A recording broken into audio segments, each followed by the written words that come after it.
We're getting a look at President Trump's latest vanity project to remake Washington, D.C. in his image. Trump officials shared these mock-ups of the proposed 250-foot arch he wants to build near Arlington National Cemetery. It features a golden inscription reading "One Nation Under God," topped with a winged Lady Liberty statue and two 24-foot eagles. Now, a historian and 3 veterans are suing, arguing that congressional approval is required to build it and that it would block views of Arlington. Vietnam War veteran John Gunderson is one of the plaintiffs. He says, quote, "I've often visited Arlington National Cemetery with its inspiring view of the Lincoln and Washington monuments, and which honors those who paid the ultimate price for their country, including some of my comrades from the Vietnam War. This sacred site and this historic view should not be desecrated by the planned arch." John Gunderson joins us now. He served in the U.S. military, and he's also a former U.S. diplomat. Also with us is Nick Sansoni, an attorney at Public Citizen Litigation Group and counsel in this case. So, John, as a diplomat in the military, you've served under so many presidents, Republican and Democrat. Why is it so important for you right now to step up and to take a stand against this proposed memorial? Well, thank you for having me here. With my fellow Vietnam vets and good friends, we started looking at the project, and we were neutral. You know, we want to honor veterans. We're glad that people are thinking about it. And we looked at the project. For one thing, as you mentioned, it's 3 times the size of the Lincoln Memorial. It's bigger than the Statue of Liberty or the Arc de Triomphe. And it ruins the view. If you've ever been to Arlington Cemetery and you're there at the Tomb of the Unknown Soldier, you see this beautiful sweep. You see the Lincoln Memorial, the Washington Monument, the Capitol, all the iconic parts of America. All of them had been cleared and by Congress, all the stakeholders.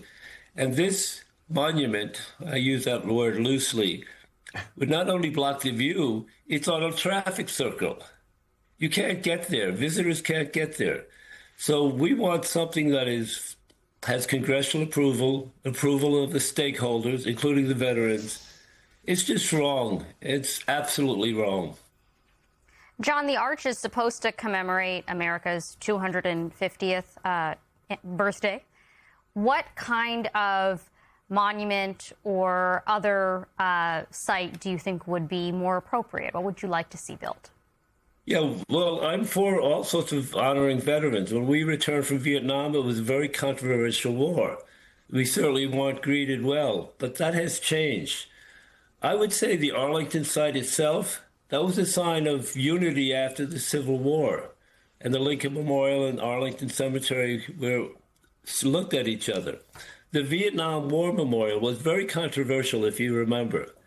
But now it is one of the most visited sites in Washington.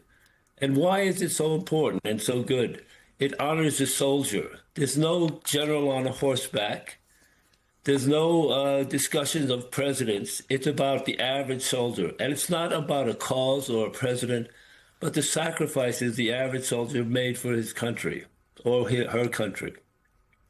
Nick, I was wondering if you can tell us a little bit about the legal argument that is being made here. Maybe most of our viewers don't know what the appropriate way monuments get built in Washington, D.C. And certainly when you put it in the context with this specific president, it's a president who's slapping his name on everything from the Kennedy Center to currency.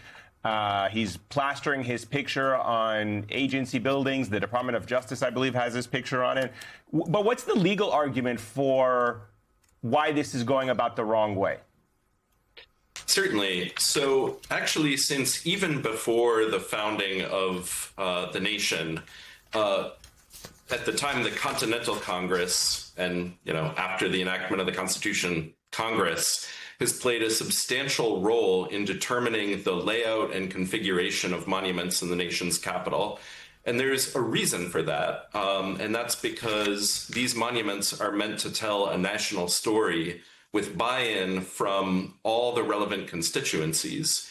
And so Congress has enacted a law called the Commemorative Works Act that makes sure that any time an administration wants to create a monument in the core of Washington, D.C., it does so following congressional approval and a series of reviews to make sure that that monument is appropriately situated, that it won't disturb the existing configuration of monuments, and that it is designed in a way that sort of has the approval and has the buy-in of the American people.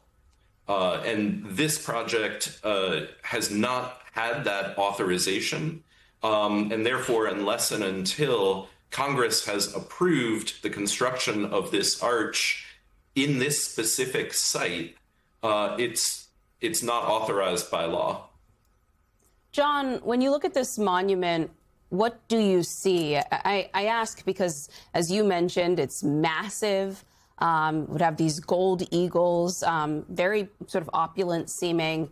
And it's coming at a really difficult time for the country. People see their gas prices and really the price of what feels like almost everything going up. Many people are very alarmed by a war that also did not go through Congress. There's some themes here. And I'm just curious what symbol you think it represents, what message it sends at a time like this. Yeah, it's a tough one. As somebody who has served, and we all served, by the way, by two other colleagues who are involved, Mike Lemon and Sean Burns, and served in Vietnam, and we served behind the Iron Curtain in totalitarian authoritarian regimes, and we know what it is to have a one-person rule. Now, we're not here against a single president. Just the idea that it is not a single person that we owe allegiance to. It's the Constitution and it's the other people. And I'll go back to the Vietnam Memorial, because there everyone is equal. We live together, we die together. And if you're a private or a general, you're the same under our nation, under God, whatever your faith would be. This is a monument, it's a vainglorious monument to a person. If it had been another one, we would do the same thing. But no other president has done this before. Lincoln and Washington, all of these monuments have gone through the proper process. And that's all we're asking. And then when we stop it, then we can look at some more appropriate monument and appropriate place. By the way, this is on the flight pattern to Reagan National Airport. It'll tie up traffic.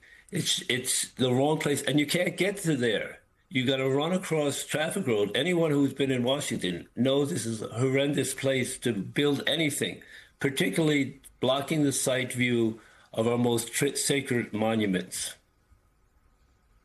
John Gunderson and Nick Sansone, thank you both so much.